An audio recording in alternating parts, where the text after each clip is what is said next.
ಹರೇ ಕೃಷ್ಣ. ಹರೇ ಕೃಷ್ಣ. ಓಕೆಲ್ಲ, ಇವಾಗ ನಾವು ಚಾಪ್ಟರ್ 13 ಅಲ್ಲಿ ಇದ್ದೀವಿ. ಅದರಲ್ಲಿ WIS. ಸೊ WIS ಕ್ವಶನ್ಸ್ ಆಯ್ತು. ನಾಲೆಡ್ಜ್ ಅಂದ್ರೆ ಏನು, ಐಟಮ್ಸ್ ಆಫ್ ನಾಲೆಡ್ಜ್ ಆಯ್ತು. ಎಸ್, ಸೋಲ್, ಸೂಪರ್ ಸೋಲ್, ಆತ್ಮ, ಪರಮಾತ್ಮ ಅನ್ನೋದನ್ನ ನಾವು ತಿಳ್ಕೊಂಡ್ವಿ. ಇವಾಗ ಎಸ್. ಓಕೆ. ಸೊ ಅರ್ಜುನ ಕೇಳಿರೋ 6 ಕ್ವೆಶನ್ಸ್ ಅಲ್ಲಿ ಕ್ಷೇತ್ರ, ಕ್ಷೇತ್ರಜ್ಞ, ಜ್ಞಾನ, ಜ್ಞಾನದ ಉದ್ದೇಶ, ಇವೆಲ್ಲ 4 ಕ್ವೆಶನ್ಸು ಕ್ಲಿಯರ್ ಆಗಿ ಎಕ್ಸ್ಪ್ಲೇನ್ ಮಾಡಿಬಿಟ್ರು. ನೆಕ್ಸ್ಟ್ ಫಸ್ಟ್ ಅರ್ಜುನ ಕೇಳಿದ್ರು ಪುರುಷ ಅಂದ್ರೆ ಏನು, ಪ್ರಕೃತಿ ಅಂದ್ರೆ ಏನು ಅಂತ ಕೇಳಿದ್ರು. ಆ 2 ಕ್ವೆಶನ್ಸ್ಗೆ ಆನ್ಸರು ಈ ಭಾಗದಲ್ಲಿ ಕೃಷ್ಣ ಹೇಳ್ತಾರೆ. ಆಯ್ತಾ? ಸೊ ಇ ಅಂದ್ರೆ ಎಂಜಾಯರ್ ಅಂತ. ಆಯ್ತಾ? ಇ ಅಂದ್ರೆ ಎಂಜಾಯರ್. ಪ್ರಕೃತಿ ಅನ್ನೋದ್ ಬಗ್ಗೆ ಕೂಡ ಸ್ಟಾರ್ಟಿಂಗ್ ಅಲ್ಲಿ ಸ್ವಲ್ಪ ವಿಷಯಗಳು ಹೇಳಿದರು ಅಲ್ವಾ. ಪ್ರಕೃತಿ ಅಂದ್ರೆ ಏನು, ಈ ಪಂಚಮಹಾಭೂತಗಳು, ಇಂದ್ರಿಯಗಳು, ಇಂದ್ರಿಯ ವಸ್ತುಗಳು, ಇವೆಲ್ಲಾನು ಪ್ರಕೃತಿ ಅಂತ ಹೇಳಿದ್ವಿ ಅಲ್ವಾ. ಸೊ ಪುರುಷ ಜನರಲಿ ಗಂಡಸು ಅನ್ಕೋತೀವಿ. ಪುರುಷ ಅಂದ್ರೆ ಎಂಜಾಯರ್. ಯಾರು ಎಂಜಾಯ್ ಮಾಡ್ತಾರೋ ಅವರು ಪುರುಷ ಅಂತ ಹೇಳಿ. ಯಾರು ಓನರ್, ಯಾರು ಎಂಜಾಯ್ ಮಾಡ್ತಾರೋ ಅದು ಪುರುಷ ಅಂತ ಹೇಳಿ. ಜನರಲಿ ಏನಾಗುತ್ತೆ, ನಾವು ಆತ್ಮವಾಗಿ ನಾವಲ್ಲ, ಆತ್ಮ ನಾವು ಪ್ರಕೃತಿನ ಎಂಜಾಯ್ ಮಾಡಕ್ ಹೋಗ್ತೀವಿ. ಅಂದ್ರೆ ಅದರಿಂದಾನೇ ಓಕೆ, ಒಂದು ಹಣ್ಣಾಗಿರ್ಬೋದು, ಭೂಮಿ ಆಗಿರ್ಬೋದು, ಮನೆ ಕಟ್ಟೋದು, ಡಿಫ್ರೆಂಟ್ ವಿಷಯಗಳು. ಸೊ ಅದೆಲ್ಲ ಮಾಡಿ ನಾವು ಪ್ರಕೃತಿಯನ್ನ ಎಂಜಾಯ್ ಮಾಡಕ್ ಹೋಗ್ತೀವಿ. ಅದು ನಾವು ಈ ಪ್ರಕೃತಿಗೆ ಒಡೆಯ ಅಂತ ಅನ್ಕೋತೀವಿ, ಎಕ್ಸ್ಪ್ಲಾಯ್ಟ್ ಮಾಡ್ತೀವಿ. ಆಯ್ತಾ?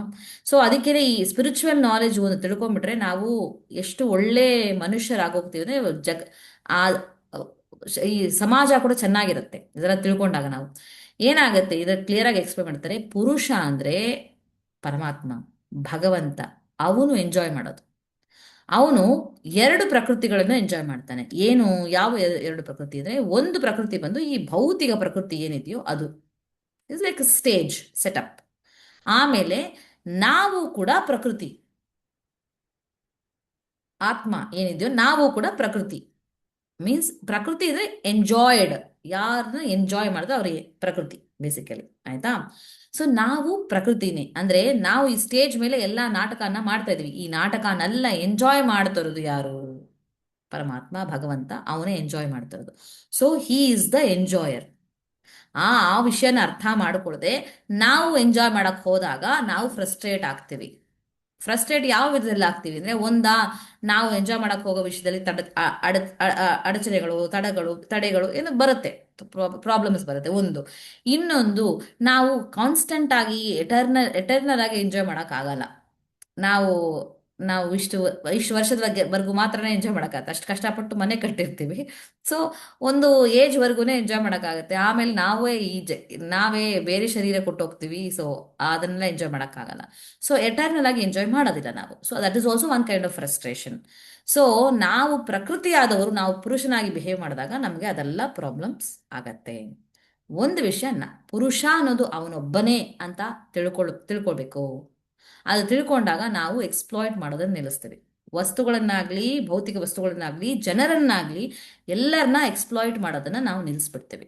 ಯೋಚನೆ ಮಾಡಿ, ಜಗತ್ ಹೇಗಿರುತ್ತೆ, ಸಮಾಜ ಹೇಗಿರುತ್ತೆ, ಎಲ್ಲರೂ ಈ ವಿಷಯನ ತಿಳ್ಕೊಂಡ್ಬಿಟ್ರೆ.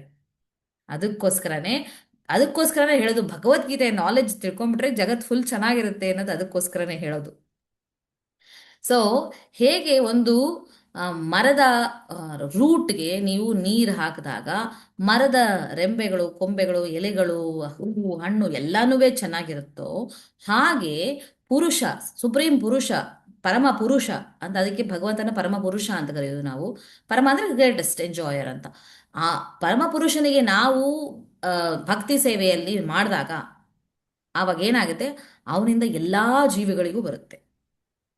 ಈ ವಿಷಯದಲ್ಲಿ ಇನ್ನೊಂದು ಕ್ವಶನ್ ಅನ್ನು ಆನ್ಸರ್ ಮಾಡ್ತಾರೆ. ಅಂದ್ರೆ ಏನು, ಎಲ್ಲರೂ ಅನ್ಕೋತೀವಿ, ನೀನು ಭಜನೆ ಮಾಡೋದ್ರಿಂದ ಜಗತ್ತಿಗೇನು ಯೂಸು ಅಂತ ನಾವು ಕ್ವಶನ್ ಕೇಳ್ತೀವಿ.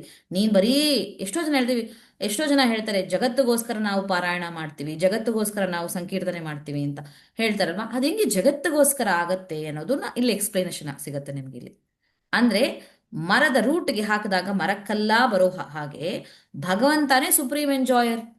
ಅವನಿಗೆ ಎಂಜಾಯ್ಮೆಂಟ್, ಅವನಿಗೆ ಸೇವೆ ಮಾಡಿದಾಗ ಅವನಿಂದಾನೇ ಎಲ್ಲಾ ಜೀವಿಗಳಿಗೂ ಬರೋದು. ಸೊ ಎಲ್ಲಾ ಜೀವಿಗಳಿಗೂ ಕ್ಷೇಮ ಬಂದು ಸೇರುತ್ತೆ. This is how. ಇದು ಹೀಗೇನೆ ಆಗೋದು. ಇದರಲ್ಲಿ ನಾನು ಇನ್ನೊಂದು ವಿಷಯ ತಿಳ್ಕೊಂಡಿದ್ದು, ಇದು ಈ ವರ್ಸಸ್ ಅಲ್ಲಿ ಬರೋದಿಲ್ಲ, ಒಂದು ಎಕ್ಸ್ಟ್ರಾ ವಿಷಯ ಹೇಳ್ತೀನಿ. ಏನಂದ್ರೆ, ನಾವು ಯಾರಿಗಾದ್ರು ತಪ್ಪು ಮಾಡಿದಾಗ ಕ್ಷಮೆ ಬೇಡಬೇಕು, ಕ್ಷಮೆ ಕೇಳಬೇಕು ಅನ್ನೋವಾಗ, ನಾವು ಒಂದು ಜಾಗದಲ್ಲೇ ಕೂತ್ಕೊಂಡು ಆ ಪರಮಾತ್ಮನ ನೆನೆಸ್ಕೊಂಡು ಅವ್ರಿಗೆ ಕ್ಷಮೆ ನಾನು ಕೇಳಬೇಕು ಅಂತ ಕ್ಷಮೆ ಕೇಳಿದಾಗ ಆಟೋಮ್ಯಾಟಿಕ್ ಆ ಕ್ಷಮೆ ಅವ್ರಿಗೂ ಹೋಗಿ ನಾವು ಹಾಕೋ ಅಪ್ಲಿಕೇಶನ್ ಅವ್ರಿಗೂ ಸೇರುತ್ತೆ, ನಮಗೆ ಅದು ಕ್ಷಮೆ ಸಿಗತ್ತೆ. ಸೊ ಇದು ಕೂಡ, ಸೊ ಆ ಪರಮ ಪುರುಷ ಅನ್ನೋ ಅವರೇ ಸೂಪರ್ ಸೋಲ್ ಪರಮಾತ್ಮನೇ ಎಲ್ಲರನ್ನೂ ಕನೆಕ್ಟ್ ಮಾಡಿ ಇಟ್ಟಿರೋ ಒಂದು ಪರ್ಸನ್, ಎಲ್ಲದನ್ನೂ ಕನೆಕ್ಟ್ ಮಾಡಿರೋರು, ಪ್ಲಸ್ ಎಲ್ಲರನ್ನೂ ಎಂಜಾಯ್ ಮಾಡೋ ಪರ್ಸನ್, ಸುಪ್ರೀಂ ಎಂಜಾಯರ್ ಅವರೇನೆ.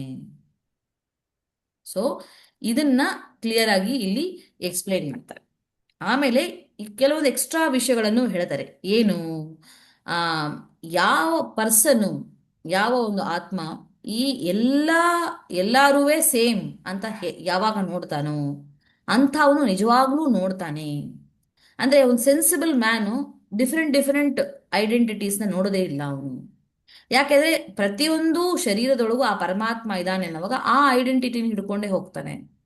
ಅನ್ನೋವಾಗ ಎಲ್ಲಾ ಜೀವಿಗಳು ಸಮ ಆಗ್ತಾರೆ ಅವ್ರಿಗೆ. ಸಮಾನ ದೃಷ್ಟಿಯಿಂದ ಎಲ್ಲ ಜೀವಿಗಳನ್ನ ನೋಡಬೇಕು, ಅದು ಒಂದು ಜ್ಞಾನ ಅಂತ ಹೇಳ್ತಾರಲ್ವಾ. ಆ ಜ್ಞಾನವನ್ನು ಬೆಳೆಸ್ಕೊಳಕ್ಕೆ ಈಸಿ ಆಗತ್ತೆ ನಮಗೆ. ನಾವು ಒಬ್ಬರನ್ನ ಕ್ರಿಮಿನಲ್ ತರ ನೋಡ್ತೀವಿ, ಒಬ್ಬರ ಒಳ್ಳೆಯವ್ರನ್ನ ಮದರ್ ತೆರೇಸನ ಒಂದ್ ತರ ನೋಡ್ತೀವಿ, ಒಂದು ಕ್ರಿಮಿನಲ್ನ ಒಂದ್ ತರ ನೋಡ್ತೀವಿ. ಆದ್ರೆ ಅವರಿಬ್ಬರನ್ನು ಒಂದೇ ದೃಷ್ಟಿಯಿಂದ ನೋಡೋನು ಅವನೇ ನಿಜವಾದ ಜ್ಞಾನಿ. ಯಾಕೆಂದ್ರೆ ಅವರಲ್ಲೂ ಒಂದು ಪರಮಾತ್ಮನ ನೋಡ್ತಾನೆ, ಇವರಲ್ಲೂ ಒಂದು ಸೇಮ್ ಪರಮಾತ್ಮನನ್ನ ನೋಡ್ತಾನೆ. ಸೊ ಇದು ನಿಜವಾದ ನಾಲೆಡ್ಜು. ಅವನು ನಿಜವಾಗ್ಲೂ ನೋಡ್ತಾನೆ, ಹಿ ರಿಯಲಿ ಸೀಸ್, ಬೇರೆಯವರೆಲ್ಲ ನೋಡಲ್ಲ ಅಂತ ಹೇಳಿ ಕ್ಲಿಯರ್ ಆಗಿ ಕೃಷ್ಣ ಹೇಳ್ತಾರೆ. ಸೊ ಎಂಜಾಯರ್ ಬಗ್ಗೆ ಇದರಲ್ಲಿ ಈ 6 ಕ್ವಶನ್ಗೆ ಕನ್ಕ್ಲೂಡ್ ಮಾಡ್ತಾರೆ. ಇದರಲ್ಲಿ ಇಂಪಾರ್ಟೆಂಟ್ ಶ್ಲೋಕ ಏನಂದ್ರೆ ಶ್ಲೋಕ 30. ಅದರಲ್ಲಿ ಏನ್ ಹೇಳ್ತಾರೆ ಅಂದ್ರೆ, ಯಾರು ಬಂದು ಈ ಈ ಈ ಏನೋ ಕಾರ್ಯಗಳೆಲ್ಲ ಇದೆಯೋ, ಕೆಲಸಗಳೆಲ್ಲ ಇದೆಯೋ, ಇದೆಲ್ಲಾನು ಈ ಶರೀರನೇ ಮಾಡುತ್ತೆ. ಆ ಶರೀರ ಕೂಡ ಸೃಷ್ಟಿಯಾಗಿರೋದು ಈ ಪ್ರಕೃತಿಯಿಂದ. ಅಂದ್ರೆ ಈ ನಾವು ಮಾಡೋ ಎಲ್ಲ ಕರ್ಮಗಳು ಈ ಶರೀರ ಮಾಡುತ್ತೆ. ಆ ಶರೀರ ಕೂಡ ಪ್ರಕೃತಿಯಿಂದ ಬಂದಿದೆ. ಅದನ್ನು ಸರಿಯಾಗಿ ನೋಡಿದವನು, ಅರ್ಥ ಮಾಡಿಕೊಂಡವನು ಆಕ್ಚುಲಿ ಅವನು ನೋಡ್ತಾನೆ. ಆ ಆತ್ಮ ಏನಿದೆಯೋ, ಆತ್ಮ ಏನುವೇ ಮಾಡೋದಿಲ್ಲ ಅನ್ನೋದನ್ನು ಯಾರು ತಿಳ್ಕೊತಾನೋ ಅವನು ನಿಜವಾಗ್ಲೂ ನೋಡ್ತಾನೆ, ಅವನಿಗೆ ನಿಜವಾಗ್ಲೂ ದೃಷ್ಟಿ ಇದೆ. ನಾನು ನಿಮಗೆ ಒಂದು ಪ್ರೀವಿಯಸ್ ವಿಡಿಯೋದಲ್ಲಿ ಕೂಡ ಹೇಳಿದ್ದೆ, ನಾವು ಆತ್ಮವಾಗಿ ನಾವೀಗ ಬೇರೆ ಏನು ಮಾಡೋದಿಲ್ಲ, ನಾವು ಬರೀ ಇಚ್ಛೆ ಪಡ್ತೀವಿ ಅಷ್ಟೇ. ಇಚ್ಛೆ ಪಟ್ಟ ಮೇಲೆ ಸ್ಯಾಂಕ್ಷನ್ ಪರಮಾತ್ಮ ಮಾಡ್ತಾನೆ. ಅದನ್ನ ಇಂಪ್ಲಿಮೆಂಟ್ ಮಾಡಕ್ ಬೇಕಾಗಿರೋ ಎಬಿಲಿಟೀಸು ಪರಮಾತ್ಮನೇ ಕೊಟ್ಟಿರ್ತಾನೆ. ಆ ಎಕ್ಸಿಕ್ಯೂಟ್ ಮಾಡಬೇಕಾದ ಸಾಧನೆಗಳು ಅಂದ್ರೆ ನಮ್ಮ ಕೈ, ಕಾಲು, ತಲೆ, ಬ್ರೈನು ಎಲ್ಲ. ಆಮೇಲೆ ವಿಷಯಗಳು, ಮನೆ ಕಟ್ಟೋ ಏನೋ ಒಂದು ವಿಷಯಗಳು, ಬೇರೆ ವಿಷಯಗಳು, ಜನರು ಎಲ್ಲನೂ ಭಗವಂತ ಪ್ರಕೃತಿಯ ಮೂಲಕ ನಮಗೆ ಕೊಟ್ಟಿರ್ತಾನೆ. ಸೊ ಆತ್ಮ ಅನ್ನೋದು ಏನುವೇ ಮಾಡೋದಿಲ್ಲ ಅನ್ನೋದು ಒಂದು ನಿಜವಾದ ಸತ್ಯ. ನಾವೇ ಎಲ್ಲ ಮಾಡಿದ್ವಿ ಅನ್ಕೋತಾ ಇರ್ತೀವಿ, ಆಕ್ಚುಲಿ ನಾವು ಏನೂ ಮಾಡಿರಲ್ಲ ಅನ್ನೋ ಆ ಒಂದು ಅಂಡರ್ಸ್ಟ್ಯಾಂಡಿಂಗ್ ಬಂದಾಗ ಯೋಚನೆ ಮಾಡಿ ವಿನಯ ಆಟೋಮ್ಯಾಟಿಕ್ ಬಂದ್ಬಿಡುತ್ತೆ.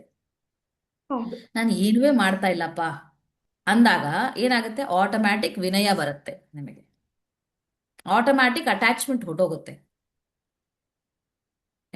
ಸೊ ಇದನ್ನ ತಿಳ್ಕೊಂಡಾಗ, ಇದನ್ನ ಅವಾಗ ಅದನ್ನ ಯೋಚನೆ ಮಾಡ್ತಾ ಇರುವಾಗ, ಅದು ಮನ್ಸಲ್ಲಿ ನಿಂತಾಗ ಓಕೆ ಅಂತ ಆ ವಿನಯ, ಸಮಾನ ದೃಷ್ಟಿ ಎಲ್ಲ ಬಂದಾಗ ನಾವು ನಿಜವಾದ ಜ್ಞಾನ ನಮಗೆ ಹೊಂದಿರುತ್ತೆ. ಓಕೆ, ಸೊ ಆ ಶ್ಲೋಕವನ್ನ ಇವಾಗ ರಿಸೈಟ್ ಮಾಡೋಣ. ಶ್ಲೋಕ 30. ಪ್ರಕೃತ್ಯೈವ ಪ್ರಕೃತ್ಯೈವ ಚ ಕರ್ಮಾಣಿ ಕ್ರಿಯಮಾಣಾನಿ ಸರ್ವಶಃ ಯಃ ಪಶ್ಯತಿ ತತಾತ್ಮಾನಂ ಅಕರ್ತಾರಂ ಸಪಶ್ಯತಿ. ಅಕರ್ತಾರಂ ಅಂದ್ರೆ, ಕರ್ತ ಅಂದ್ರೆ ಕೆಲಸ ಮಾಡುವವನು, ಅಕರ್ತಾರಂ ಅಂದ್ರೆ ನಾನೇನು ಮಾಡಲ್ಲ ಅನ್ನೋದನ್ನ ನೋಡ್ ಸ ಪಶ್ಯತಿ, ಅವನು ನಿಜವಾಗ್ಲೂ ನೋಡ್ತಾನೆ ಅಂತ ಹೇಳಿ. ಓಕೆ.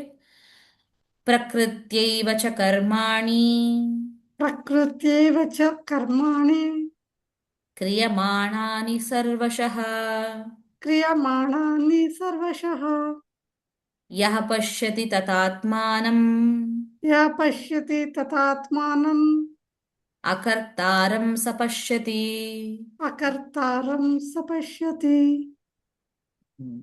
ಸೊ ಹೀಗೆ ನಾವು ವೈಸ್ ಅನ್ನೋದನ್ನ ಮುಗಿಸಿದ್ವಿ. Wise questions, items of knowledge, soul, super soul, ಆಮೇಲೆ ನಿಜವಾದ ಎಂಜಾಯರ್. ಈ ಅಂದ್ರೆ ಎಂಜಾಯ್. ನೆಕ್ಸ್ಟ್ ವಿಡಿಯೋದಲ್ಲಿ ನೆಕ್ಸ್ಟ್ ಚಾಪ್ಟರ್ ನೋಡೋಣ. ಹರೇ ಕೃಷ್ಣ.